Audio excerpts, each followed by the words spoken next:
হত্যার বিচারের জন্য ক্যাম্পাসে থাকা উচিত ছিল, কিন্তু দেখা যাচ্ছে ক্যাম্পাসে এখনো যে অনিরাপত্তা যা বাংলাদেশে একটি বিরল ঘটনা।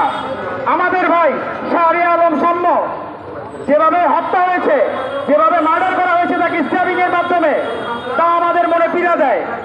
আমরা মনে করি আমাদের এই দ্বিতীয় স্বাধীনতা বা 24-এর গণ অভ্যুত্থান পরবর্তী অবস্থানে এরকম একজন বীরকে, সাম্য শুধু ছাত্র দলের নেতা ছিল না, সে ছিল 24-এর গণ অভ্যুত্থানের নেতৃত্ব দানকারী এক নেতা।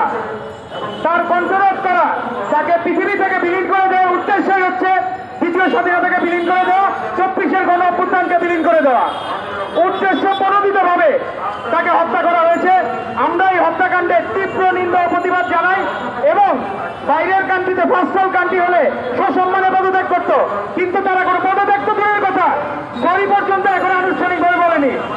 তাদের এই দাম্ভিকতার আমরা তীব্র নিন্দা জানাই এবং আমরা এই উত্তরাঞ্চল ছাত্র ফোরামের প্রোগ্রাম থেকে আমরা জানাতে চাই, যতক্ষণ পর্যন্ত স্বরাষ্ট্র উপদেষ্টা, এই ভিসি এবং প্রক্টর পদত্যাগ না করবে, ততক্ষণ পর্যন্ত আমাদের এই প্রতিবাদের ধারা অব্যাহত থাকবে এবং আমরা সুস্থ বিচার কার্য সম্পাদন না হওয়া পর্যন্ত আমরা রাজপথেই থাকবো ইনশাল্লাহ। বাংলাদেশ জিন্দাবাদ। শহীদ রাষ্ট্রপতি জিয়াউর রহমান বীরত্তম অমর হোক। আবাসন দেশের বেগম খালেদা জিয়া জিন্দাবাদ। আগামী রাষ্ট্রের ভারপ্রাপ্ত চেয়ারম্যান জনাব তারেক রহমান জিন্দাবাদ, জিন্দাবাদ। একদিন পূর্বে দেখেছি অসহায়ভাবে সেই ছোট ভাইয়ের লাশের পাশে দাঁড়িয়ে থাকছে, বাকরুদ্ধ হয়ে দাঁড়িয়েছিলেন সাগর ভাই। কি জবাব দেবেন বাবা মার কাছে, কি জবাব দেবেন আত্মীয় স্বজনের কাছে? তুমি এত সিনিয়র বড় ভাই, তোমাকে দেখেই তো ঢাকা বিশ্ববিদ্যালয়ে পড়ার জন্য অনুপ্রাণিত হয়েছিল, তোমাকে দেখেই তো জাতীয়তাবাদী ছাত্র দলের মিছিলে গিয়েছিল,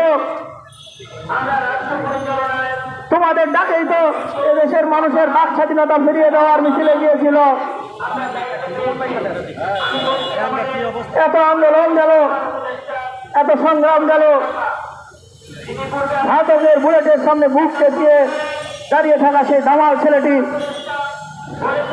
সেই জিয়াউর রহমানের সাহসী সৈনিকটি, উত্তরাঞ্চলের কৃতি সন্তানটি, এত যুদ্ধ বিগ্রহ, বুলেট সাউন্ড গ্রেনেড সব পেরিয়ে সেই রাজারকে তাড়িয়ে এদেশের মানুষের মন জয় করে এদেশকে গড়ে তোলার জন্য যখন চেষ্টা করে যাচ্ছিল, তার সংগ্রাম অব্যাহত রেখেছিল, হঠাৎ করে এক ঢল ঘাতক রাতের অন্ধকারে সেই দামাল ছেলেটির পথ চলা থামিয়ে দিল, নির্মমভাবে তাকে হত্যা করল। আমরা এই হত্যাকারীদেরকে দ্রুত চিহ্নিত করার আহ্বান জানাচ্ছি। এই হত্যার অন্তরালে যারা আছে তাদেরকে চিহ্নিত করার আহ্বান জানাচ্ছি। এটা স্বৈরাচারের দোষদের একটি ষড়যন্ত্র বলে আমরা আশঙ্কা করছি।